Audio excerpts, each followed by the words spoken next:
এই যে কবিতা আসতেছে, এই যে কবিতা।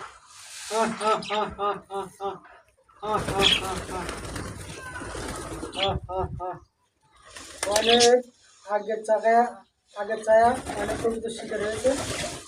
এই যে ওনারা খাবার দিচ্ছে, ধান খাচ্ছে। এই যে তার সাথে বাদ পাখি, এরা প্রচুর ধান খেতে পছন্দ করে। এই যে বাদ পাখি দেখতেছেন, এরা প্রচুর ধান খেতে পছন্দ করে। এই যে বাদটা যেমন ধান খায়, দিতে দেরি খাতে দেরি হবে না, প্রচুরভাবে ধান খায়। এই যে এটা আমরা এখানে খেয়ে দিলাম। এখানে 8টা কবুতরের বাচ্চা নিয়েছিলাম, এখন যাই মোটামুটি 8টাই আছে, আল্লাহর মতো ভালো আছে। এই যে গুগুলো, এই যে যারা আঁকি দিয়েছে আর বাচ্চা ঘুরতে দিয়েছি। এখানে 2টা আঁকি আছে, এখানে 2টা আঁকি আছে, এখানে 2টা আঁকি আছে। তাই ভালো থাকবেন, সুস্থ থাকবেন। আসসালামু আলাইকুম।